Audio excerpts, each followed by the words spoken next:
OKFM 101.7.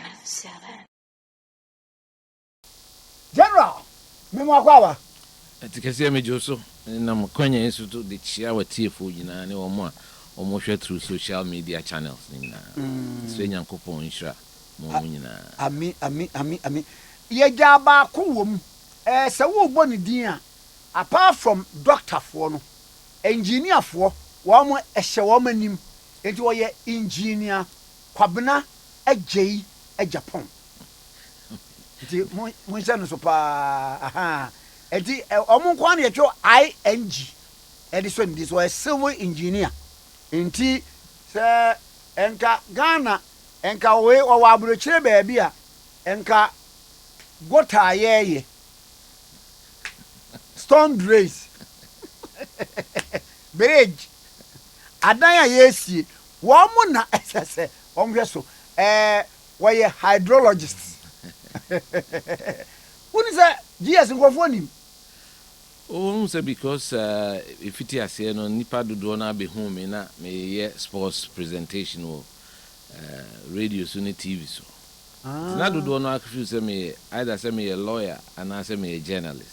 But that time no so na me a civil engineer or Ghana Highway Authority.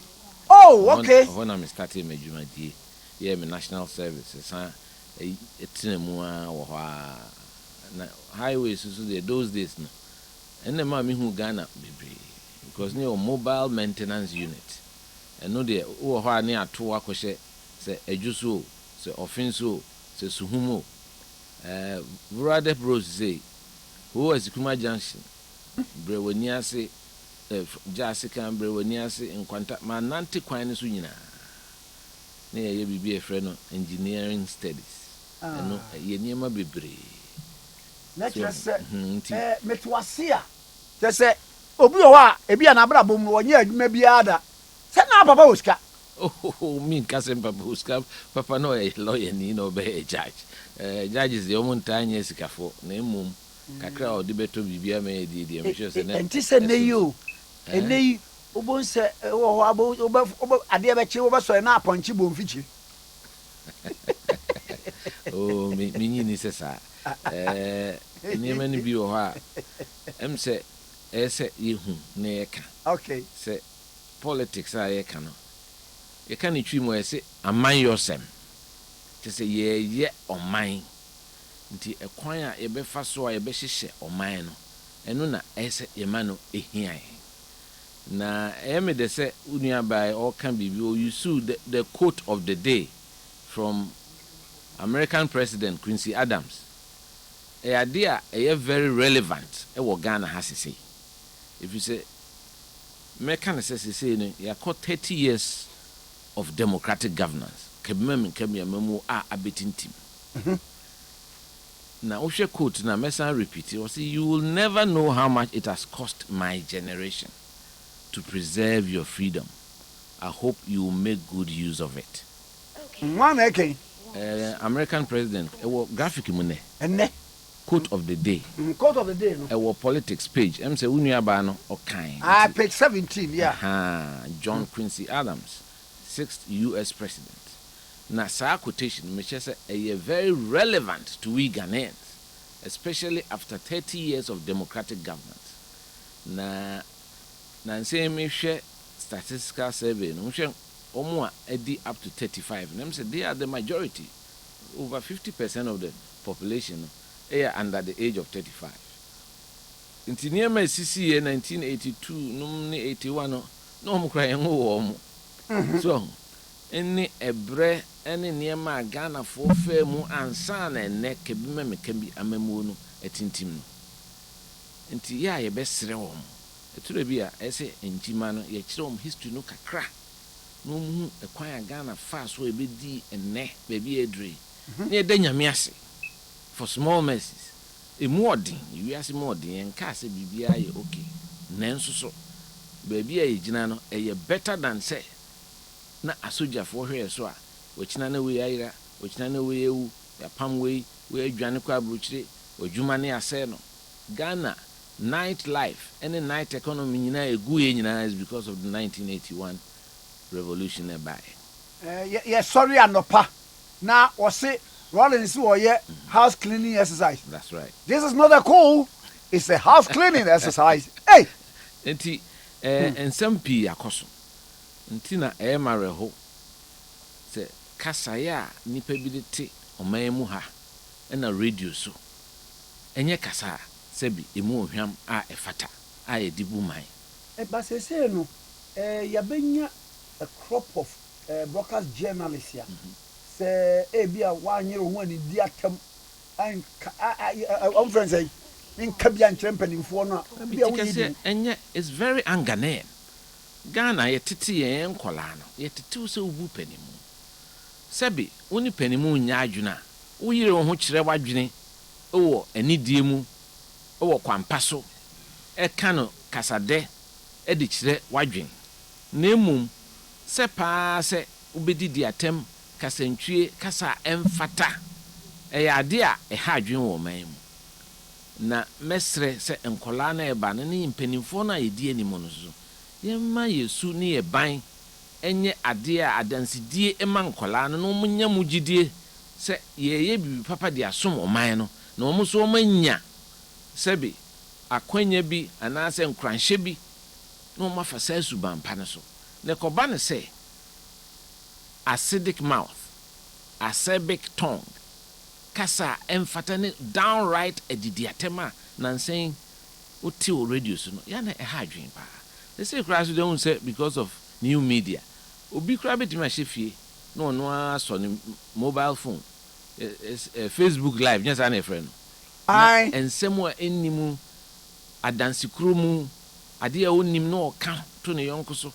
These are all social issues that we have to discuss very seriously in this country, because politics na ye kan nam say eye amamuo ni oman yo a ye pese ye bibi edipeja oman ni mu nyina na sebi wo mo eni bi no kranti. The centerpiece of politics is the welfare of the masses, especially the underprivileged. Wo mo a eni bi no kra na ese yesomo na ye support wo enti many penny ba so kasa Professor said Digby as say or kasa servant leadership me eniema me ensa na da bia me de me fapem. That is my political doctrine. There are 3 S's: service, sacrifice, and selflessness. Service say obetu hu say obesom un expect bibia kra back in return. Sacrifice say eniema hu do hu bebo afore say the na ye ken enti say na okayfm wo hayo. Those days na radio ni Ghana ba ko Ghana Broadcasting Corporation. Yes, so, we kai say crow from the former station we be na kan na wo mo 2:30 dem mo besie no. O kan be bia first na ho no ye bo ball ho. Ne bo ball ho. Course ne ho ne bo crow from course. Course ko bidie mo ho. That's right. So who say na ebo no nsia na obi aba ho betie radio. Read fishing box bi na. Box bi e see top on ebo po ho. So obi anka so bi anyini. Enti a lot of things are happening in the country. Yen penimfo na yedi animu no. Ese yesu ne ye ban ye set the right example. Na nkola no e ban so esua bibie afrim. Na se yen penimfo no kakasa emfata. Na ye se bi didi ahemfo atem, ididi mampani atem, ididi mpenimfo atem. Sa se moyi mi ko kan bi. Na me general secretary 2015 nipa bi antemase. Se sa edidi atem na ekoso no ye nyai. Na so bi e mampani a especially wo ukrum hade.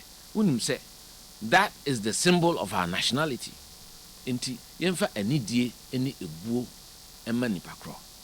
Na as amre nipa bi esopa me say because President Mahama at that time na yenkola ni bi akodidi na temu abrochimem ma me ka say there be mo nyesa because me pese da chi President Akufo-Addo beba na obi Ghana ni be kwa kohia no amanone na waye eniema emfata na sebi oye bibi kra na wompa onya bedura broche dia all represent you. He's an ambassador for you to show pride.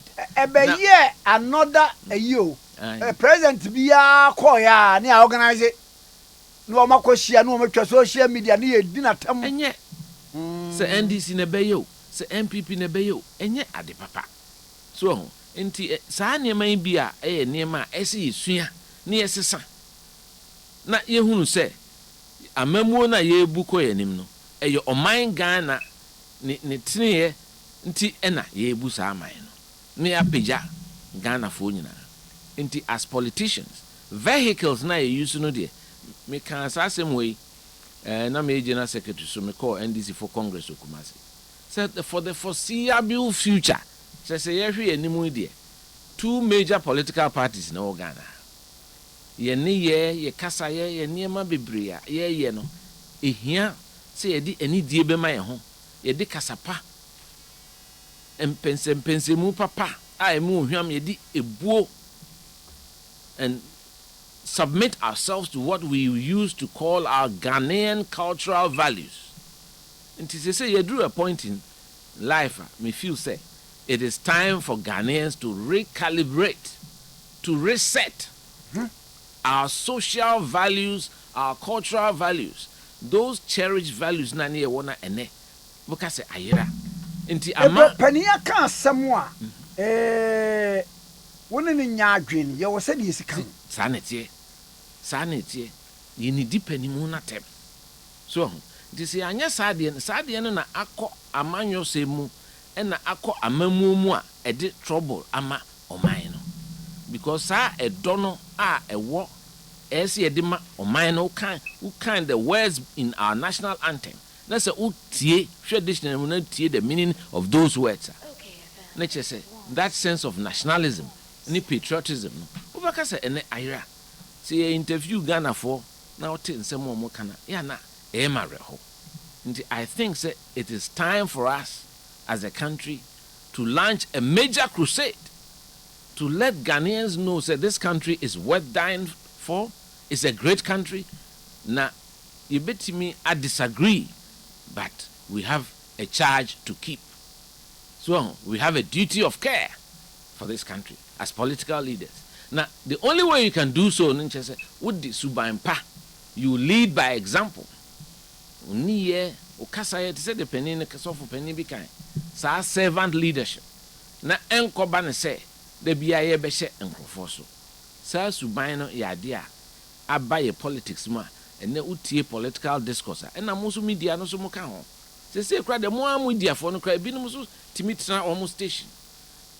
Unprintable words. Very. And someone just a tribia name in one was oh can sem.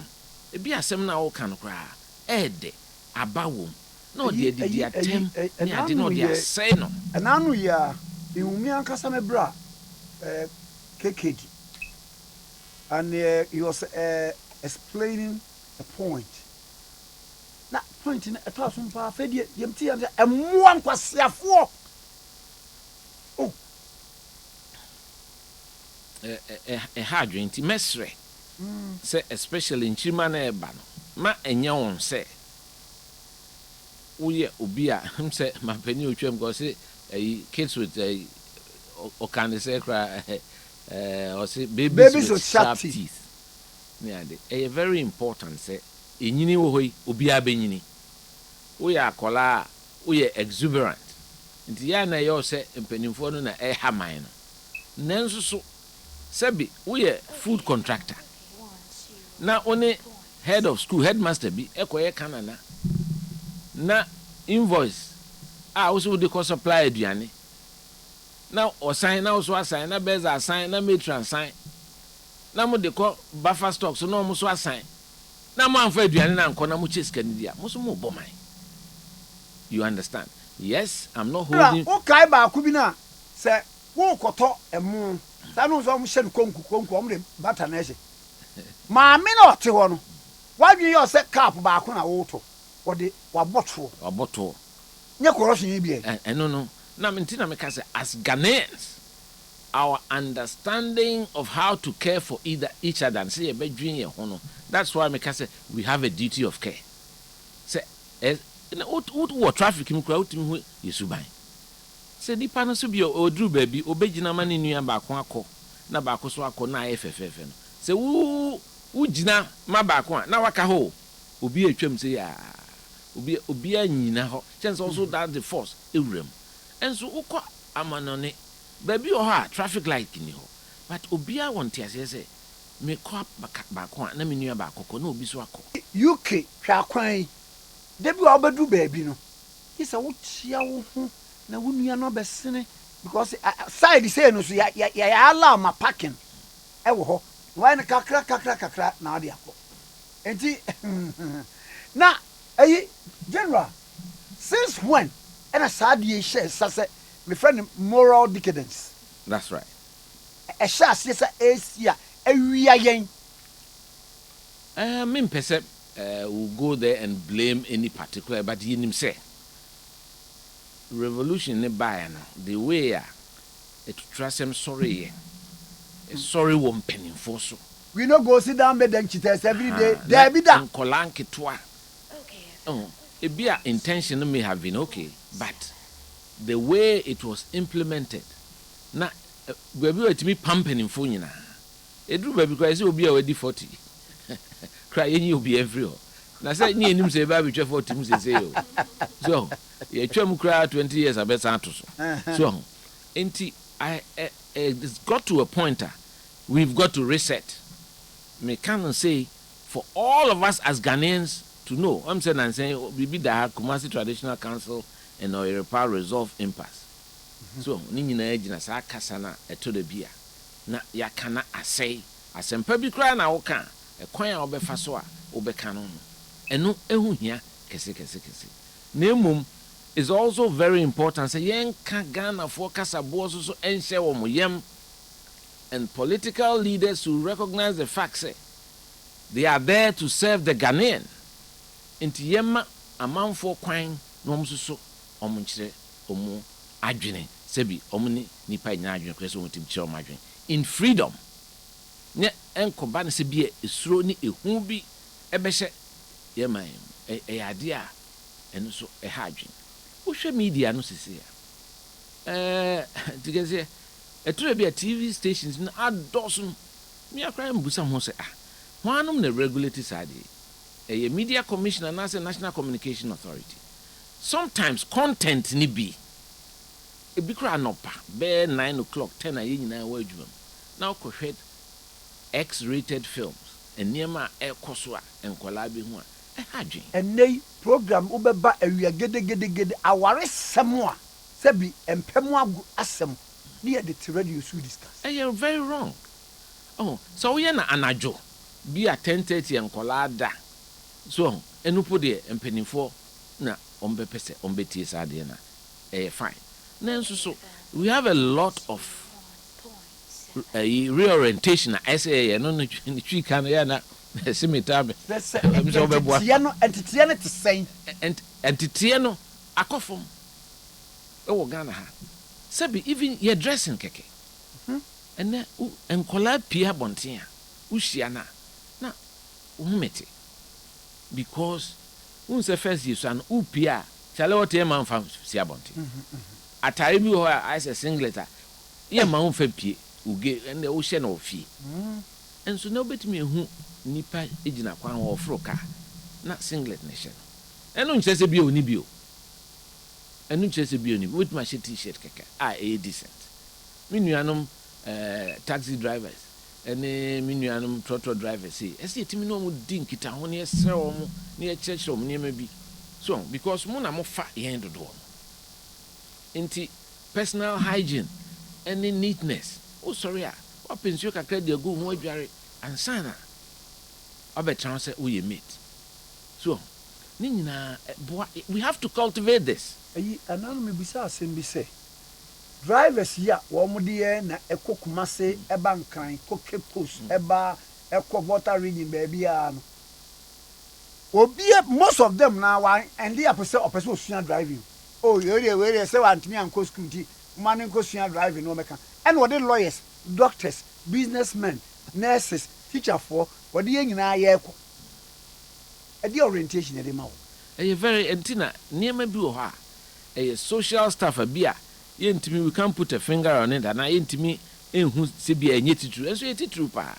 because okwe ye nipa 100 na ku bus no nipa titru na gum enso utu ne fokra ontie because of fruit say on the crazy ubehwe na accident nipa wu ya abotre keke ebi a 1 minute Ghana ha traffic a year wo nyina ya abotre o nipa bu afu there should be emotional strength the mesrema Ghana for emotional intelligence and yes ye my emotions no overrun ya dwen we have to control our emotions empempi traffic mun to ko nyina kitikiti no esi no ko jack no de aboni nu etim na moja na sika kakra na zo oni no afia se o de ko hospital and these are social matters as yan kan wasem o man mu na ekoye se de politics nkwa me pe to abama me na me yese ya enei BBC ya na youth na sorry na me ka no because youth no and that's why eso munya afutuo a eso munya ekwankyira a eso munya from school basis on Beijing no free at the basic schools ni say what kind of training are we giving the kids these days yes susana you call inspection because me say Royal International Kumasi tum peja me gina Royal International I mean the best dressed gen akola so uba school crowd uba dressing na why you fine me can say because na mo sha under green no pabo bi na under green so enti enkola no dressing ne ade nyina ade teacher fo no eso kan ho asem e ma no especially chese neman pi cost society mo si anyere ye ho anka we de me ameka ade bi e fa ye ho ene wo mo e wa sorry kra asabi wo mo bo instrument ye de yesu ani enim se me na me boys company I method is no crew from me call down well as I me the crew from strong baby I know say juju down well you brought down well down well method yeah that time near friend sir the method is near friend me na me man bo mani ma me kra bim kese so those days bass drum wo ye bibia wo ye say wo ye de ache and then organist me catch you say o pese o free asori akwa because I'm probably no pay kese wo another church nam say we are sorry ba ana say organ na wo bo no wa fa ne say adwuma na wo ye ana say no a lot of these things are very sad and it's happening in our churches, it's happening in the society and leaders don't talk about it enough yen kan wasem enti aye say ye di sie nanso so oman chichire nyina free sade so enti me de mesre I'm very passionate about the transformation of this country. Say, you bet me, enyansen nsakraye. Possible. Nye, sa adwene na bankofo adwene say, obi akọ politics ma, chese okope bibi edi wom. Sa yesi yi free adwene. Say politics enya sorry. Nti wa anya bibi every one na de okoya ko say. Public service. Oh, okay. Public service no. Wo di kotwi ma chese wo som amansan. Som amansan so enti families no so a omo etata political appointees any ama post wa me si dan wa nye se omo the pressure to omo so too much me in 5 years plus as press secretary to the president man consider bi an kan dem wo in fact later on sana me si me dan was come up atwaso baby am te na me my engineer asam anim fifre edisi me dan wo islego I wanna medete nyankopon ese oma obibi e friend spirit of contentment mo ani nyi de nyame de ama wo nti nyame frɛ se kosom oman na de wo beye e de ama amansan no ne hia wo se me do traffic light ha se ya wo hwɛ se wonu aba bi akola hye na chi wo so ansuo mu odu awie bɔ no wo hwɛ nsuo ni nyina bi kra enru 50 cedis so hu dem chiro enra ye bana ka na no kra wonim wo mo ko free o wo ko gine wo nipa kro no ho na wo so abeton wo wi a na de 50 series no what ni dia ama na what odi wa hwe enra say car ba ko ni break o twi fa nipa no so o standards authority shiashi ho no enti say ewi ase ye mfa nko ba bia na as political leaders as ye tisa de na se na ye hye nkola ne nkran na ye hye ye ho so nkran nti sese ya yenim se wiase aye den yes ye nchichire emu ese echichire so to bia me kan bibisa na me nuanom bia wo MPP no mo ene menya adwene because some feel say me ma ammunition dey ma NDC for nam se dey be entisa if we have to learn to speak the truth even at whatever cost. Whereby the truth may not win you power. That's right. It doesn't matter. And no cre posterity will judge you. Say asem we see no esimesi o kire na adwen. Nye power nkwan ne here we ase o. Political parties, yes, we win power here. And so nye power nkwan tin here political parties. Yeah, say ye de beboa aman yosem. And that is why harmony in that each political party is very important. I'm say meba me te say ma meto inu apani ya boatinja. Na kambeto na kamchia no hu na che. Your friend phone so. Oh, na wo phone so. Phone so. Am kase wo ha. Emu neda ho. Oh, I see ene mu da ho pa. Me hu na che. Na o ye bibi wo Peace FM ha o kan sem bi. It was a watershed moment for me in my political life. Wow. When I was press secretary, I even recorded it in my diary. Wow. Then they said me buka na me beto no hu adekro asem wo kai. But na ka me hu na nam ka so beto no ma chia. So enti life no me pese Ghana fo ehunu say the match de kan o say ye kurukuru ko ye mfa ko bebia. Ye kurukuru ko ye mfa ko bebia. Enigye, happiness, self-content. Enu hia na ye bedo ye nua se o pe nipa asem na da bia utimi support obi nyame hira wa wo de ne se wo so de be hira nkrofo e very important na sa central theme no e ya hira wa politics inti kasentwie entro kasa emfata ukaka so ye politics. Politics is not a bad thing. It is the people in the politics that make it bad. And you can't somewhere say, oh, politics there, chatroton so, a propaganda. Because it's 2008, you know, I'm going to list in TV. I'm saying, that's number 4. Those days, there's more by 1.3 billion at that Prudential Bank. A list in TV. And now, me account to crime, so that's an enemy account of Prudential, but we be account of him say, and share too much. So, now, Omunam Crashe. That na yesi Jubilee House ewi wo di se nkrase fo nse hwo e dan kofo ato o de Ghana fo sika de ama ne ye anti Teresa no msinda munkra na sa the friend communist inferior tactics e start yenye no CPP fo no mu nimu papa ti those days yesi you see beto buzi an nkroma time na esi kokuku ase ani akache farmers ne say and they nkroma de wachina ne beto buzi ade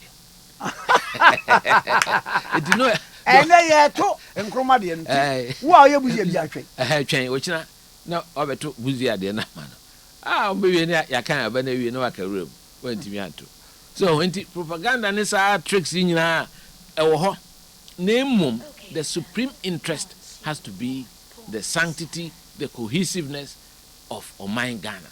We are one unified state. Now, dear Bakuso Mepesemeka, especially Mimi Ko MPP, say harmony and Kambum and Intiasia, idea here. Tina a friend United Party, no, UP, a honey free.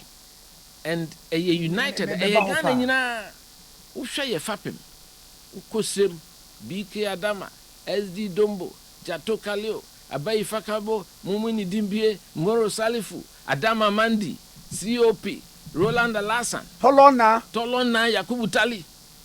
These were the foundation of the Patuba Western side. Pa Grant Moon, Stati Ohiniwako Richardson, J. Addison, Stephen Kreku, Chese, Yekamba Central, Dinchra CO Nyano Num, no TD Broadiments, Amponsa Dazi, no Abichamko Voter Region, SG Antonum, AK Deku, now the Ababo Desto Apelu, Ubanka, Ubeche Bilam Tenum, Enti, and Sana, Bafua Koto. Hey, what about his regional Henry Jabba? Before then, Crown, Big Six, President Akufuado, ni Papa, JB Dankwa, Furiata. So this is a united party that represented the whole country Ghana. Intiana Mareho say binum betra ho ayesi o 3 gates if you were akoha na abaha. Sadia no why na kofa bai? Media mean timi nkyire na ehun hia susu sa afi ne be kase do kofa ba de yen kama Ghana for ntiase. Say yen ours is a united solid party that represents the nation state Ghana. Na yema oman Ghana no hu hia. Ye tu kwan say the Ghana passport ne tu. Me asantini de. Nanso so ye wo microphone me go school on fancy from Capus and we took cat fancy kakra national Capus 7 years me kotokraba for ya hama so enti met me akase mo fancy kakra and am better anka akra de me say me gamancho for me ye usu alata ke usu ashanti no ke kinka we bi ka man hia ho bona enti me sin answer kra enche bia me ko obonu TV. Na me no ma could din crank komo. It's very important that we become detribalized as a people. So na in reduce sa ethnic tensions na yedema o man mu. Ehun hia. Ye Ghana for first and foremost. And we love each other.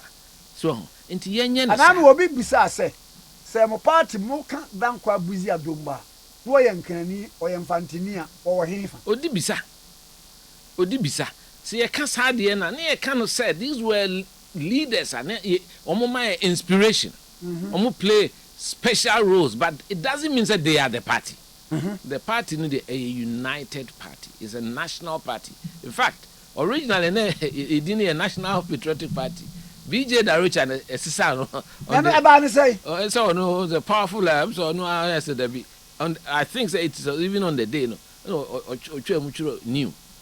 Oh, person ye be before from, which is good. So, development in freedom. That's right. And yes, so dear, ye kuidi, ye na kabima min kabi, ye fapim, ye chere we disagree, we argue, we debate. Inti yempe a situation say beka obi ahye.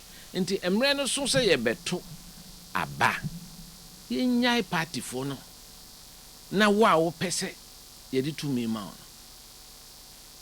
Bodero ye jumadin saninanti form Ghana hanyina all the 275 constituencies send ye petrol da obekwa koshio se pasa na obeko se pandai na obepio se domahin kro na obekwa kopio se awi na so ama ko na any party for no kasa na se asemo oka na eto makoma so a if you are able to win their hearts and minds so that they can invest political authority in you as their leader. That has been the hallmark of this party. In Timaka, and there shall be no coronation in the MPP. It is alien to us. So, sir, Monko Abba, Nessia Hinifonwa, any nipano, Munko Jumaden, Kawasem Chom, na Omunto Ebanasa. Ye two abani wi aye nyina na etechi me ka say 92 ye two abawi ye mundu do na ye PFP4 ansa na nipa bi ni ngie se ka Professor Dubois ono no UNC ni yesu nim die si 1979 prof no oba UNC candidate wo dwabe candidate wo dwabe so but ye nyina ka bo mu man tida in those days so we safo du nipa we selby nipa we adisi nipa saade na afiri ho enti ene empai mu ebinum peso mu de party na we kufo nipa we akufo adu nipa we nipa yenyai saade at any particular time leaders emerge na young encourage competition me to say Boatinjan so it can be for NDC you encourage competition and then competition has to be regulated properly. Ye kasaye ye ne na emu mekoba ne se ye chinchim ubi ansa se ye mfanfa a particular direction eno na de ebufuo apathy any resentment eba so with them chron nti the mesre ye kuyi se ye mfasa anuado ene enkabom entina ekonum enidie na kasakwa ene ensemu a adanse kurumu ensemu enimu a ye katu nipa so say dipa ye nyai saade no na yemfa enkoye ni Mami misa ade ba kwa na mienu bi. As a party, mo pese mo break the 8. Na mo pese mo break the 8 ya. What can say we need proactive and decisive leaders. Ba what can say time to clear economic management team. Sa na so ma kotu no social media bebre. Adai. Dia na waban mu. First and foremost, I think my views on some of these things said are popularly known. So, we are said them kind idea here kese. They say, "You baby, you have to take the decisions that are necessary to promote the country and your party at the same time." Imagine the match. And so mo gidi say yen ko MPP there. Ye doso say NDC for. We share the elections that have been held in this country. We Rollins time no free mo. E also there. Meti me gina had them say simekoko. Akacha said those elections and the kind of manipulations you see here. I just said certain parts of the country cry untimi ko. So we couldn't even monitor what was happening in parts of the country. We share Mills victory. Very small margin. Mahama there, very small margin. Who compared to Kufuor victory? Now compared to Akufo-Addo in 2016 and even in 2020, a year tight in crowd. It's a popular margin of over 500,000. And no say, yeah MPP for if we are together as one. Now we rejuvenate the base of the party and criticize enthusiasm in our grassroots. No, omu and kasebia. Abewa, the chances are that to abane kind one by one okruma, we all likely to win those elections. In Timpempi, it is we in power, we lose the election. Maybe a emphata and a may lose. Intimi the mestre, we Timmy, Wakame, one more I see you me free party. Yeah, you say, yeah, more be amra, the I say, what does it do for? You call any num near conversing for vote. So obinye adia ha dream party say you feel say ha party no kan cordia but in the political party do baby so a what take a decision bi say narrative bi a ba ye bra ye suspend war chama foko yewura same crab mu won say kia suspend mu kapawa na ama eno dey say narrative keke narrative say wo be ya de ne say unim say nya you also create narrative via bema acceptable to the grassroots. Me obi am de me ho metu me ho ache. I'm a party if we do in time. Akola, I've dedicated my youth to this party. No, you say enkwan ho ejoa. Obi atimi de say rom yimu na. Anusiri bia sabi. Can be here. Na time ani e hwehwe mema. Na me so 30 years. And so me de mo boa for at the cost to my professional engineering career. So, Mr. Debbie, MPP dear, me de mo be boa for those days who there, you don't even who kakra when you know. That time in our young executive forum ranting. Busumi bia young engineer will take kubia now they are called boa. Near there, comma general secretary engineering boa and so on from one ejuma. Those you have got a ton of dying. Yes. Those days, people were prepared to make contributions to the party.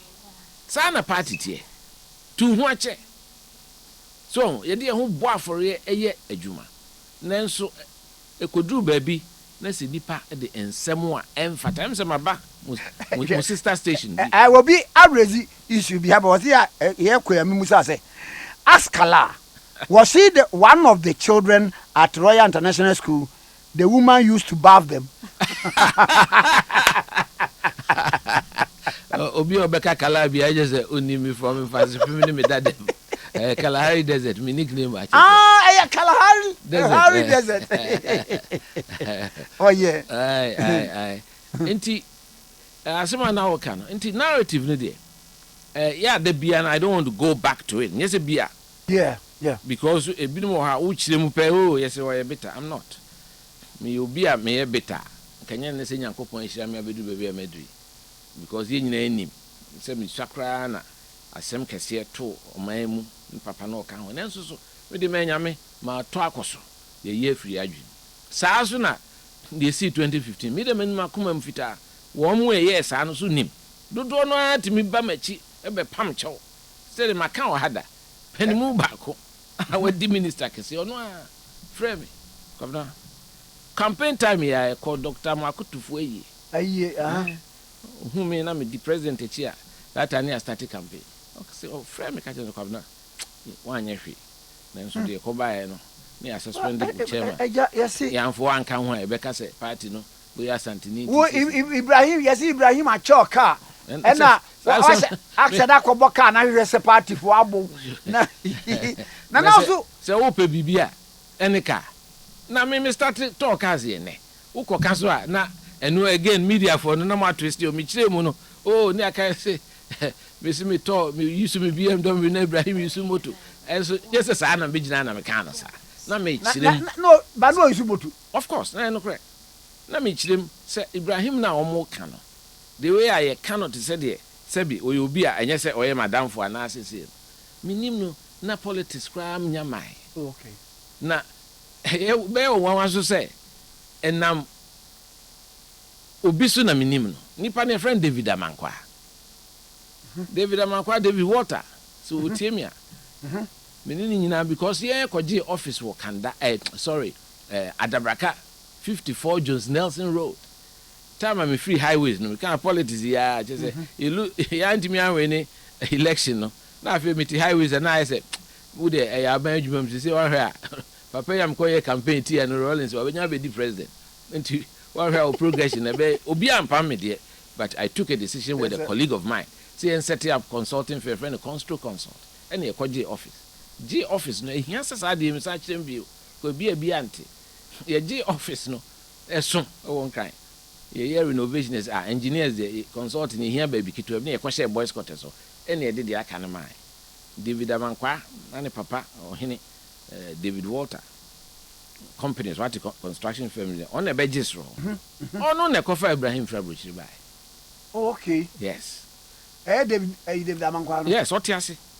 na David Amankwa so ni nua pani e friend Irene on na ware bomti akufuad okay nti all the enyina ate ho se nua because David Water Ibrahim any bomb the water company no actually won benya Ghana water company for adwuma bebire kura ye nti Ibrahim any bomti o mai se nua nansen David babi ware Ibrahim ne koye godfather or president kama nansen a president akufo do ye president wow so nti the same thing na wo ni obi so close na me general secretary zata kwa na me hu no for 5-6 years na ebinum timi ko hye dem bopo se watoka ama me kai izubi matobi da 2007 me year presidential se na mo cast for na Land Cruiser account in account na Land Cruiser account na se watoka ama wa na related to position say there be anya no crepo me they don't even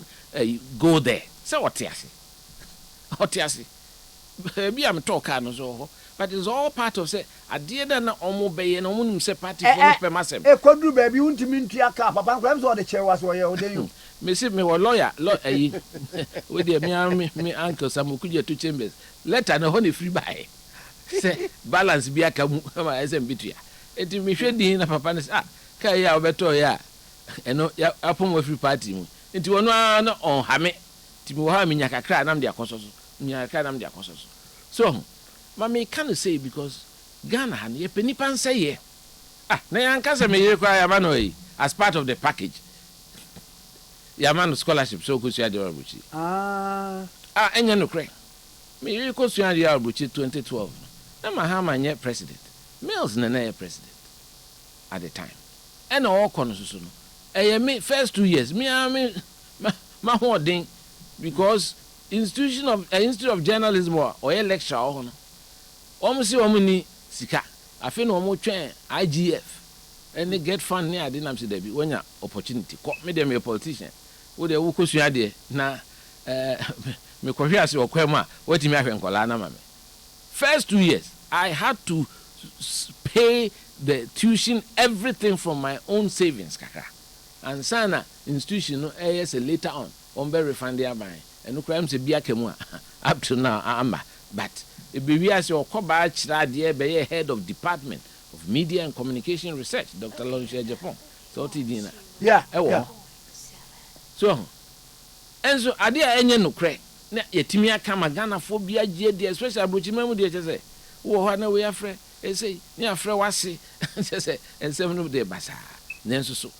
Who did you when you know himself when you are? Oh, you are always very but happy. But from within, no, dear, no fees, why you ain't nippy a person. You said me Bay General Secretary, party me dear church, and my Yimu Jumache. My IPAC from 1994. My member of National Campaign Team, 1996. Alaji Isaac and Nusa na chairman. 1998. Me can one of the 6 people you bought candidate Akufo-Addo. Chidom, I was the de facto campaign manager. He go around the country. He could be 2000, despite the fact that Mr. Akufo he support to that he campaign too. Who said, we a hard worker, we a dedicated patriot of this party. Or some frame me campaign. I was virtually handling the communication. Those days, any director of communications, I would have said, I was the director of communications of the party at the time. Until when you are not be say Kwabena Agyapong nomine omunyina anim edwumadi MD because you organize adverts you say me na me follow up me place on newspapers me am san call radio so kan wasem ema party enti man pani Kufuor at that time no a candidate Kufuor onya gidie wo mu say call electoral commission on represent me although one support me during my primaries so depend gidie wo mo why sir there na man one support Kufuor. Oh, boy. That's my reply. Nanya Boniso. In fact, 96, I lose you. In fact, 92, I see him say I lose. Name me Chinchimiansa. Teenage stolen verdict. 96 so for me, 96 election, a delay. I think it took about 5 days for final declaration. Yeah, with this 3 days. I feel the strategy on the electoral commission for it. Publish my results, Papa Nina by. Now, vote at the Anaka. Winning the 96, not a Yamenika womb. Sir, almost boy. Nebia, your boy, Mwabiaja constituency. 22,402. No, Maba. Odo do. 82,000. Why? Odo do. 82,000. Says Anna, Anna, the in those days, you had no access to what was happening, especially in the voter region. Because here, my uncle phone call. Now, we are Bema with my coach, now, agent. Get to South. The result in the bar. And yeah, strong room. That was the first time I hear a strong room. Now, Vincent Assistant represented NDC. Hey, now, were you the program Contemplations? Yeah. On any press secretary, or any Guzitano, Guzi Sumin in the conference, or Messinian, any others, Cosiprat, OCP. Guzitano, but NRP. Yes, Reform Party. Yeah, Reform Party. So, and almost see a friend says Vincent Aziz or the chair is in the name for about 3 days. Nidimina sunken, just on some Malusui. Yeah, Lydia day. I feel who's a good guy and the sign be actually said, I feel na Omo Inuba from the World Bank. That's how the name World Bank. I feel about a hoy. Omo demu and them 500. Go home near them 1,500, net them bear 50. Hey, say na him says and growth way almost shed the window near the Oma calculated biadoso. At that time, me yes, I may check in with my agents. That was the first time polling agents were allowed. Into me check it with my agents in the field and sign my verifier or electoral commissioner ubia phone that time na phones so I feel na aba just say it was not possible to even make contact with anybody information nya and say ya bo mo to room near the politics abakroma and easy ontina ne President Quincy Adams say na make am emrantie na aba no they don't know the kind of sacrifices e binmo aye ansan ye bedru baby and obi sorry out in betna baby to say okay now I can open that time radio station Ghana broadcasting ye ma kwan kra ko kasa also odate will or is odate Wellington bano bano who so wie na soja for regional GVC work so enti ewiase no enema pi akoso so nti asema na American nti president kofo yes nti yewie za election na kofo na so mi hu papa o president kofo wo ba obelanche Dr. Kofi Abrefa Buzia ni audio book na o maye no papa ba asie me plan say this weekend me kwa akochia no me ko no ache kaka na we free electoral commission na me say me ko report am no say the AC ni na ogina hodin oni Dr. Makoto for ne gina bontin na me de o say me yakola o ye tutujagu kaka ubuafu say wapne say yeah accept results na American ambassador no me ade the pressure to so ti mi Kofi na say papa yem say wojudodo ojudodo enti the primary innocent and future Rollins no ye here Akufo-Addo type on no near dim vibrant young man and besiani. That's how I decided to do that. And Tinyesi baby born. Anyone was say or winning power. Well, your press secretary. And American said that shows the level of tolerance of the man. And they are oji kebmemin kebi amamu die because ono de man support him.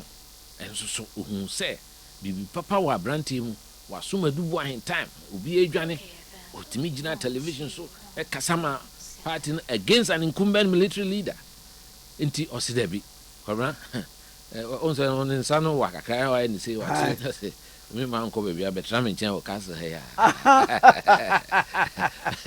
betra me nchen o kase enti because enso benini ye adwuma mani gye cause onya confidence wo me ba bi obeko bi oni me nenam na me so me tu me ho eyire me ho eye adwuma e de boa so I want them say into politics in there I think say a very very important say ye tiase say ye oman no ye die oman no kan ko eno na ese man here that should be our primary responsibility as politicians into ye nuenum NDC for to the bia ya na in say omo paper one into ese ye kan samwa wiemu ye basa so just because you want to come to power power no so we opposition cry obetuma eno kwa waka bio waka say economic management team no e be ya yen clear wo nyina mfiri wo meaning that me can say look in we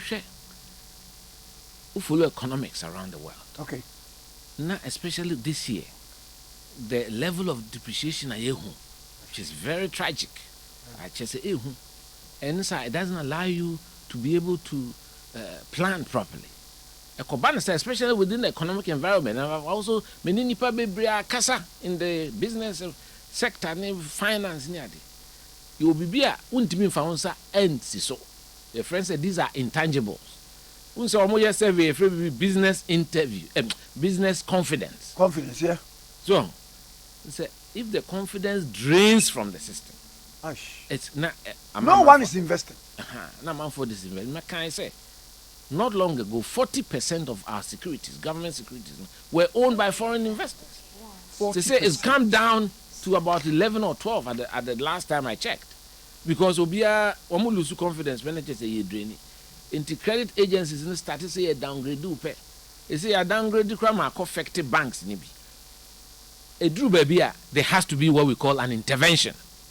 Some of them show. So intervention, the man penny bit me. One or two, a bind on a constitution, no, a man to me on a bind shannon. That's why I say you need some decisive action. We knew what done for, we knew. The Drew Baby, the only person now indispensable in a system of government like this is the president.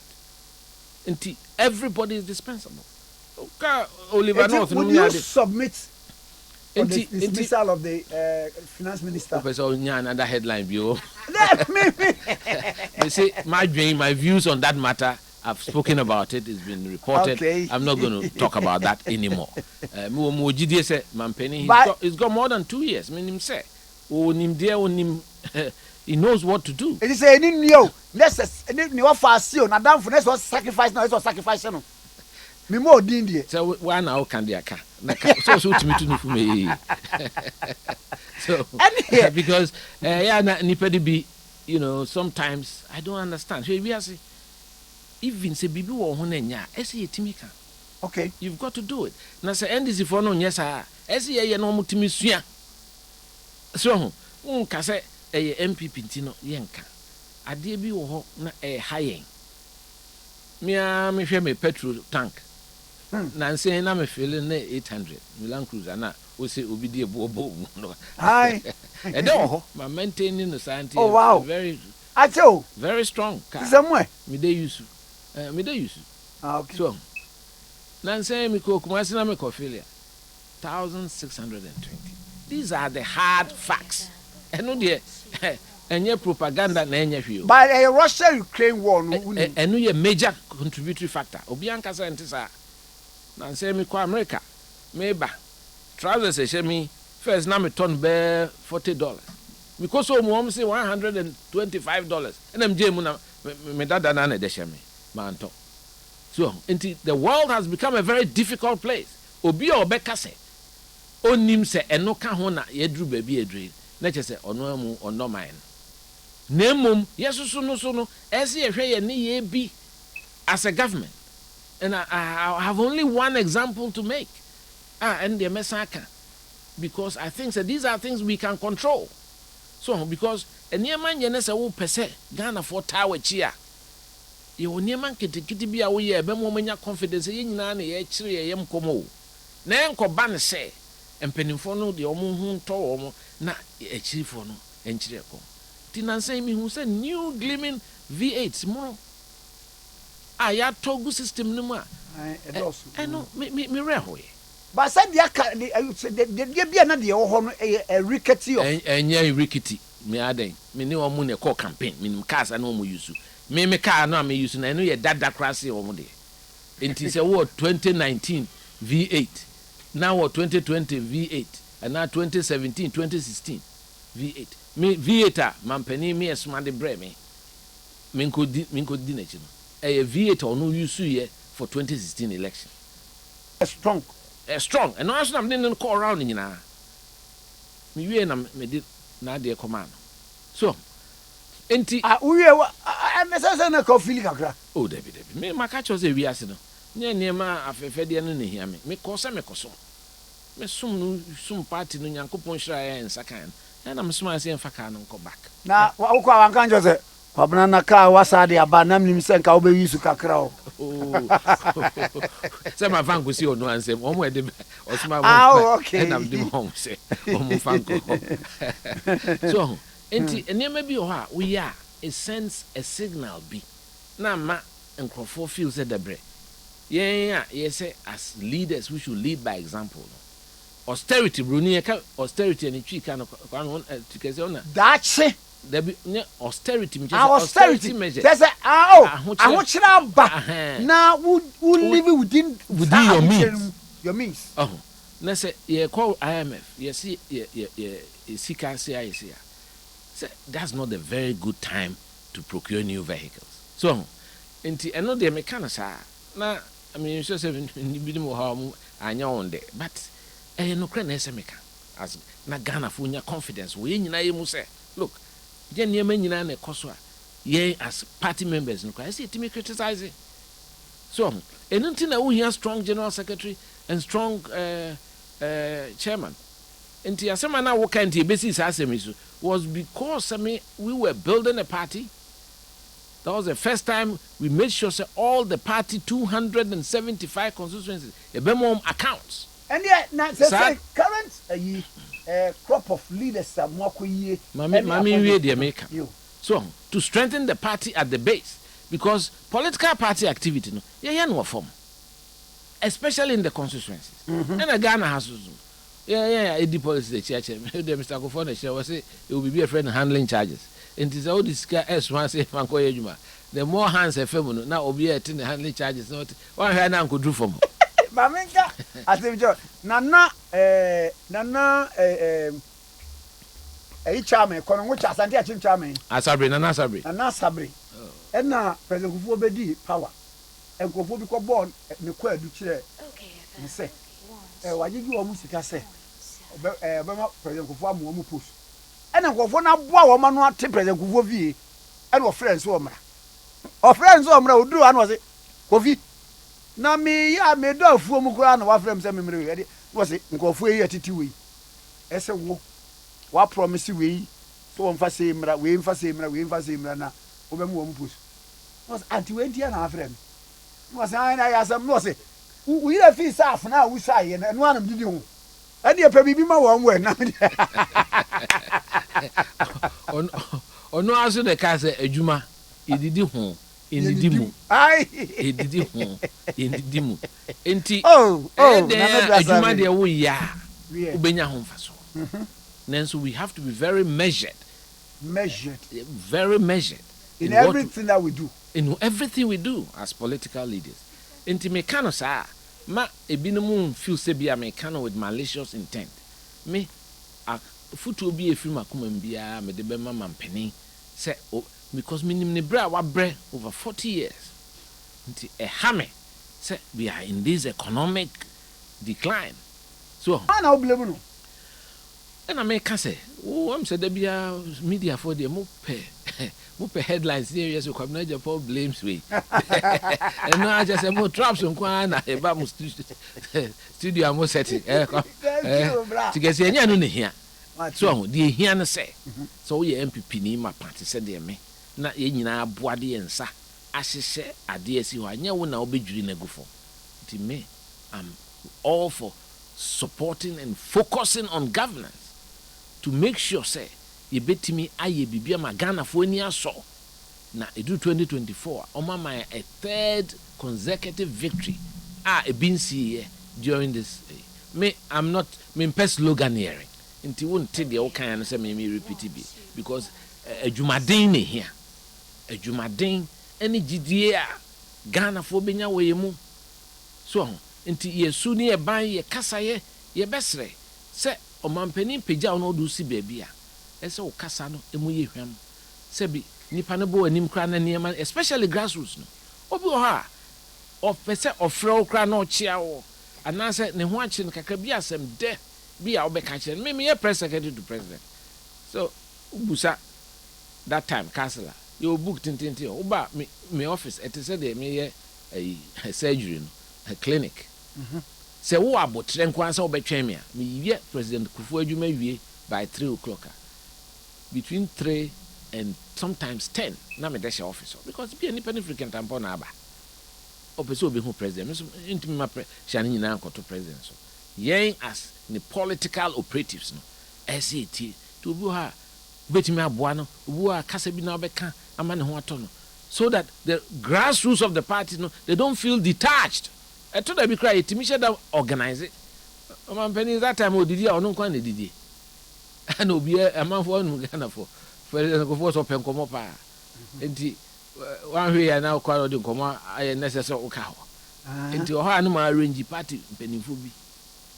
I mean, they are surprised. No, woman in a bedidi. The beer, Ombeti be a Kosuo, region be. So, no ma, my unity, as we say.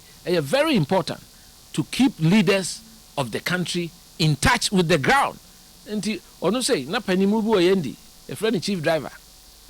Oh no our friend mra. You knew about no a time chairman. Ono wo ha no a friend. GPR to nkofobia onimomo. No am a friend ba no you know by chairman. No. So inti ote because one say although you have custody of the intelligence machinery, bad news. Intelligence on the bro, the Bemo Assin. Who now nego about it. And maybe because can't send big share no him anymore say, a same way, Mefrey Asafwa can't chill. A year, Nana Asafu Marfo. That's right. And what did two speaker was the Asafu? Say any. So, Sana, ye no, enti. Sa tu ho ache sunsum na I say na every party mo because we bin ko type post across man bibi ansa ye nyim free ho because who said you could didi and no so can ho but your best research say no we should draw a line in the sand tina make us say it is time for us to reset back to the cherished values, okay, to recalibrate. Yeah, engineer there we use machine weighing scale it's also had to corner recalibrate because there be springs na a week na amount wrong readings na winim so I no need you can add but me just say ese nya sacha bi we team so that the sie man see that dem ye sie man see ni that dem wo man Ghana mu ti say obi ko say okosom man anase ye nya appointment e di mo bi a ye na say crofo nam na tu powder egu nipa no say minister na eko vetin na amanfo aso antwene ni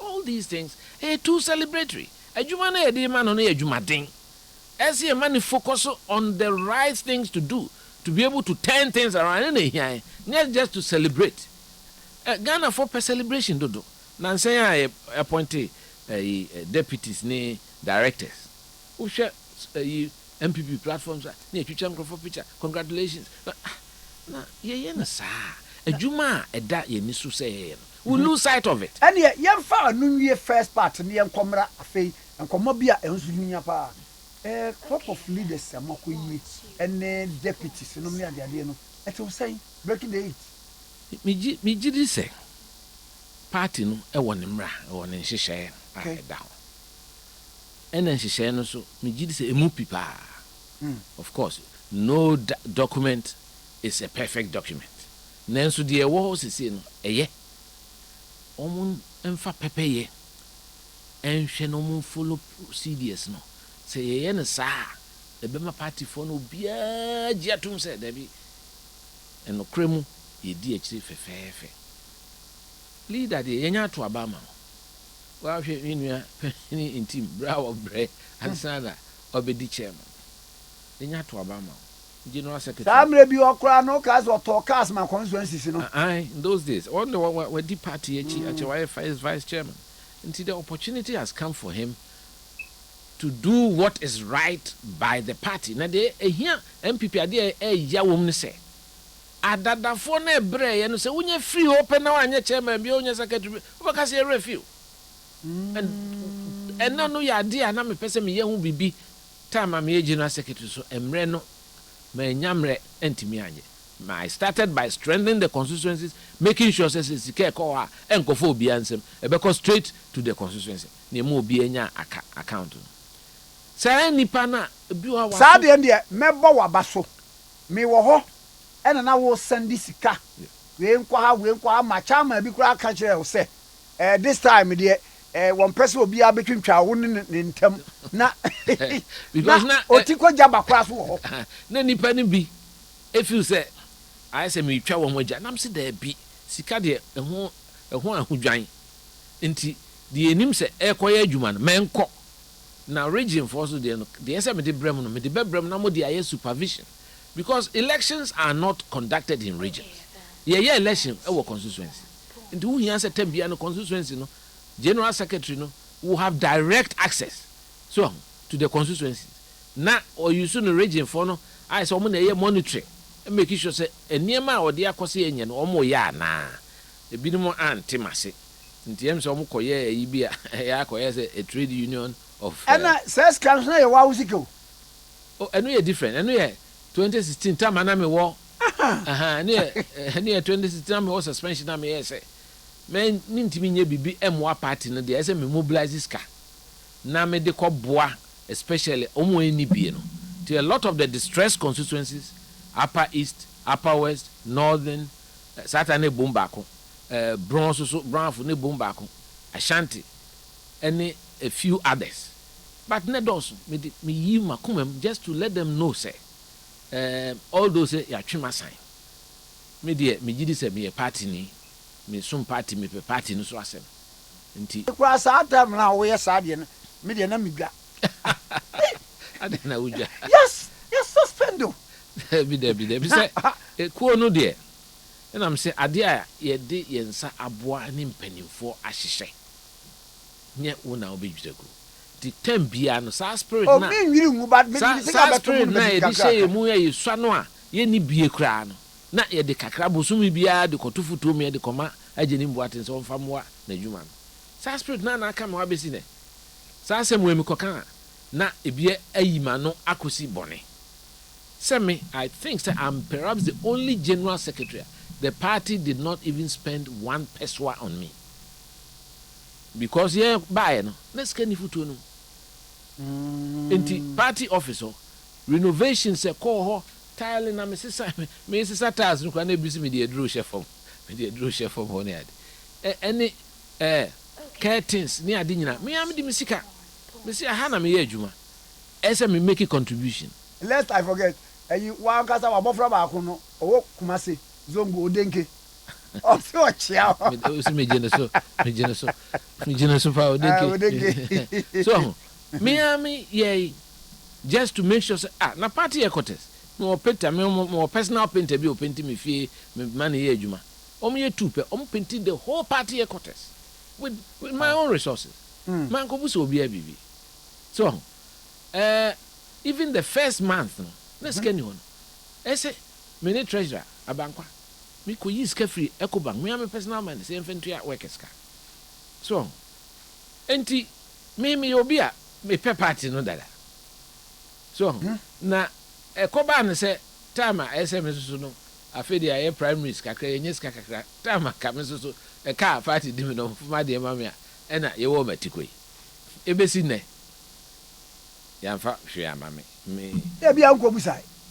natural letter but me ko kan we eno be headline di me pese because last time me kan no asempa Kwabena Agyapong please for MPP to pay baby nyankopon ahwe me baby a mete no eye wajamanaka okay because me frɛ the blake catching say chairman be ko hwe na solve problem me pese new executive no we be call into their term enti enya atwam a yemfa nsa ahye egu me dey donation the na ha me ne say there's a 4-year gap in my SNIT contributions because we are general secretary, we are full-time employee of the party.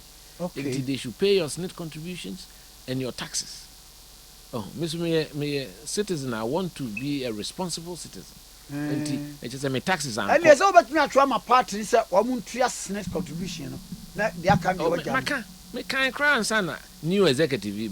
But me enyewe and the infant say enye twam awie. Nyankopon amaya hoden ayete aye ka say enye hwe atwam memfa say me contribution kakra me di eye ma party no but no yo mamin en kojin kratwomra ye ba ye betoa enkomo no so afei ye Kwabena Agyapong, former general secretary of the New Patriotic Party, former press secretary to President Kufuor, for Osaye engineer nti we engineer Kwabena Agyapong sports administrator nyama no doso na ma me fa we mfempacho agbeve herbal center eye ba bia wo sayare yare bia wo yare bia fabra agbeve herbal center na wontu yare na se ho mfama wo ba wo de afidie besi so ayo test awodo hu ba bia problem wo na wo de herbal medicine agbeve herbal center aye na Food and Drugs Authority this time potim so e de ma wo no ma ebekọ agbeve fever enso ye duru a waye na etu malaria se pa agbeve fever ne tu malaria se e wonu mu atu ntimi ne di honam ye obasabasa wonu ma ne ko agbeve MW capsules eye oba ne bema e dia bema wontimi mu adwuma wo mpam no agbeve MW capsules ena oba nso so a watenka teko no agbeve MW capsules bibia be kama be fine e dia ma wo agbeve typhoid de idi ne honam se honam bese nyema basabasa no agbeve typhoid na enko Mona soap and cream eno etuti skin disorder e fight honam ni nka ena ehoa na tema propro etc eye ni nyina afei agbeve herbal tea eno release daily stress na bobadi na use agbeve herbal tea every day na emwa pa isa wo ba hospital e wo so tuom last stop Accra and I will penro ni bi atwa numbers mienu 0246 59 52 56 0246 59 52 56 and 0208 13 0790 0208 13 0790 Agbeve Herbal Center was say wayaresa efie we ya home so ne ba enkoma aka no ye beto so okayfm 101.7 we ya ba ya ne engineer Kwabena Agyapong ena ebetwetwe nkomo ye last leg of the nkomo no na message me hwe mo message kakra aba na afi me hwe ena me osidi ose Fuzi from Upper West Region was indeed one of the Dr. Osuefri Yakutu Edin was a brilliant, knowledgeable, competent, and inspiring on one air core. Was a fantastic show by all standards. Salia Fuseni. I'll say, Pius Ebo Abaka. I'll say, this man speaks like a true Ghanaian, but not an MPP member. Mame ya bema thumbs up. Afe na general yate yehu se opese se MPP fo bie kwan a wo begina se wo monto so aba na betu franka ama osum kokuku ama nyuko MPP na edie na ema wotu sa na mo tikase em se nkomo de se me no adi bebre my catch us my passion for the transformation of Ghana and say I am say akombi no me feel say emre na so say political discussion ne discourse e wo krum ha nkita hodie no say page akosro kaka we need to elevate it na obia nkyere na dwen de o feel say ode ba be ka ho ma eniema ayeye e wo man mu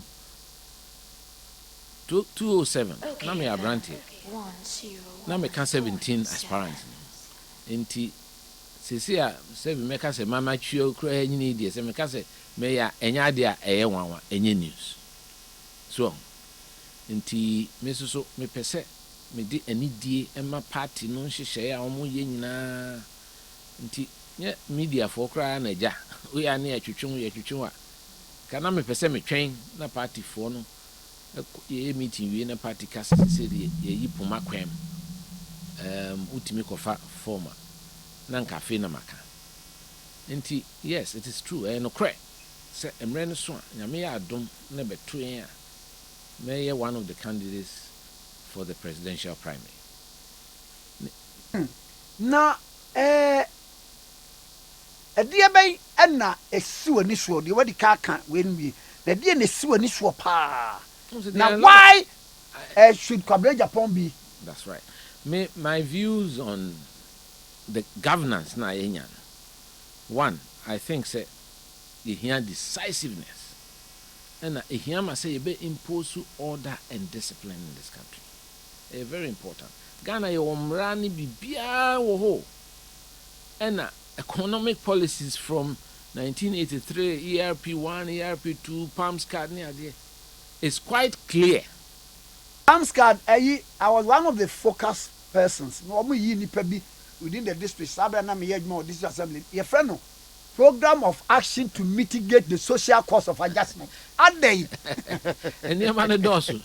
Auntie, Nina says, Mimi Gidi said, and yet those things na AD. Name making sure that we are implementing simple decisions.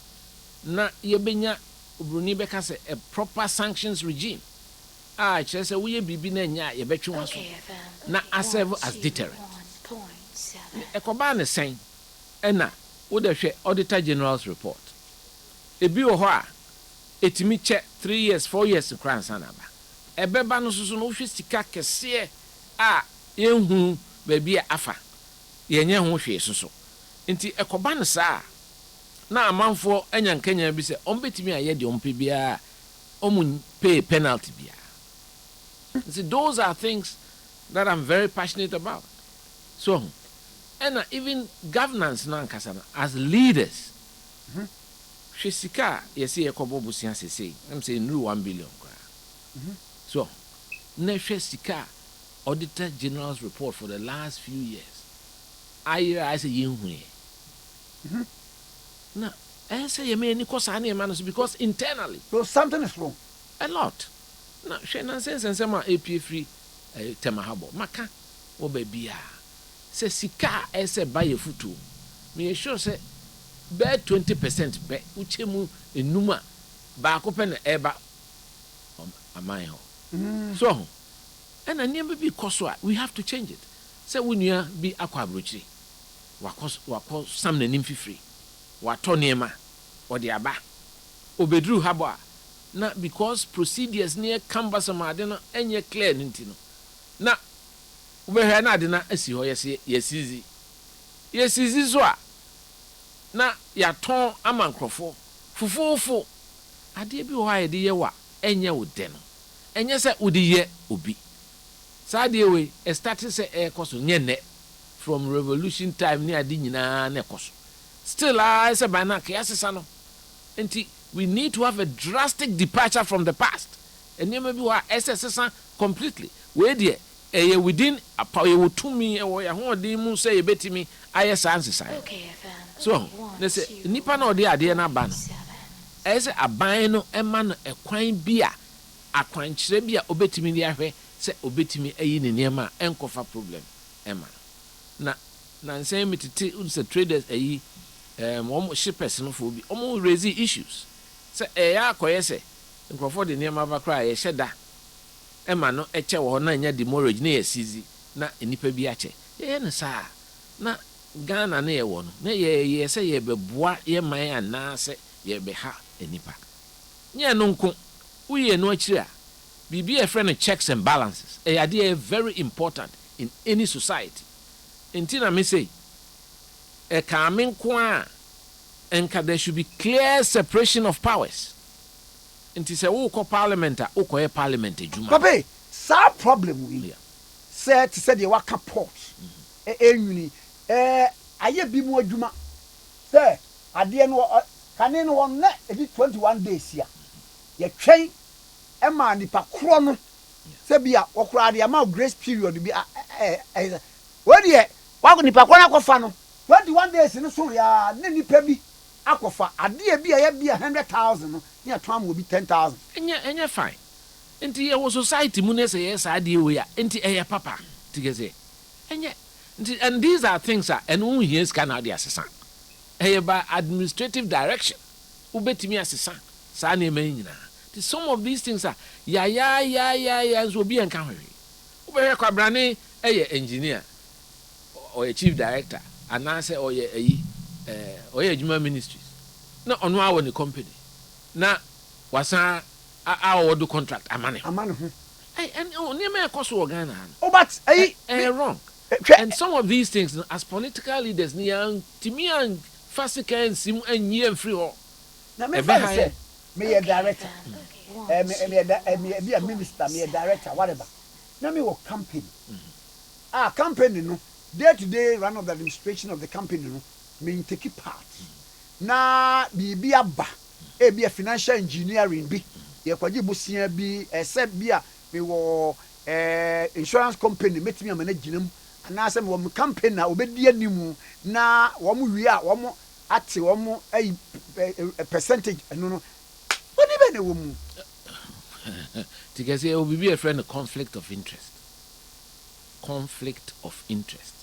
ebia me ma company no be say o debi ade bi wo ho a say o pepeye na wo ye na oman na wo besoma position bi wa president emao na wo feel say ebe ha o private interest a catch re no say ampani we de me da wase mintimi nye fa me ko ba bi fufuro so hu dem hire because ye kan sa de a na obi a betima justify bibia say see ameka say who call the insurance industry organ the way nkrofo enwinwi no in fact state insurance which is the state insurance Ghana there anka all Ghanaian institutions near there what they say insurance na big entity and no madwuma no e atochima so we nyina akoka na ebinu fi say o target obi nyasa it is the right thing for the country.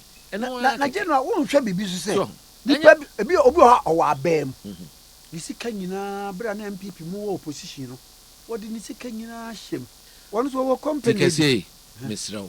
obi obeka se bia ka chen se me Kwabena Agyapong me se no hu party we na e ka ho asem dia if Mr. Adenso from time he started na me ho enipa no kra tu om ho che do om niema om kra dodo ani abamu na wu kunu mo ewu ko Okay. Sana Lodge, I want to near meeting. Hey, Sana Lodge. And a Jemfi Bikai. Jemfi Bikai. Omu di esika, omu kaho. Tomia metopo. Metopo. A dime bear for tonu ho. So Wow. Enti ano de me te sa akasa na. You can't do that. So when you be ra abemu na we swear oath of office. Say obesun mo man na. It's our private interest na we free ho. Because it's a personal choice and it's a decision I won't away. Who feel say business na person hweso a. Eni ememe ye.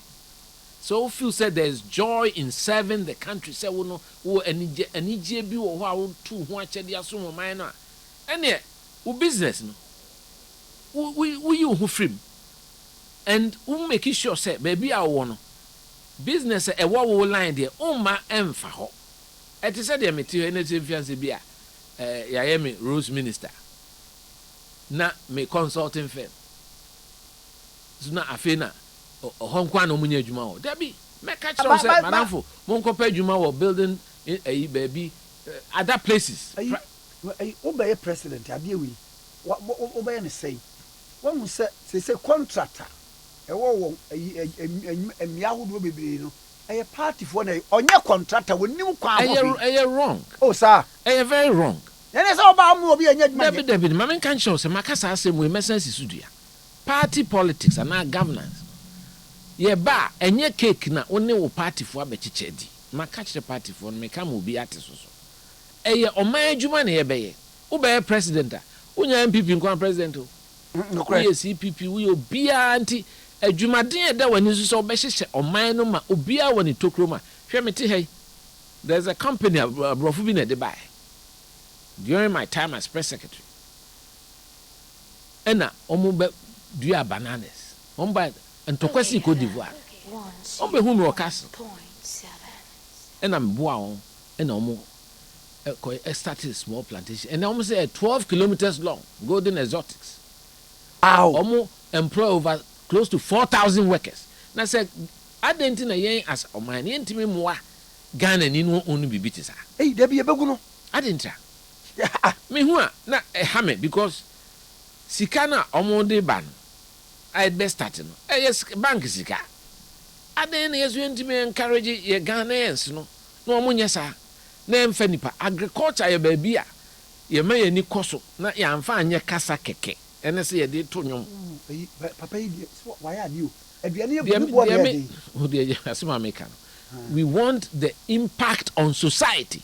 Say ye wo bibia advantage woman Ghana. Agree.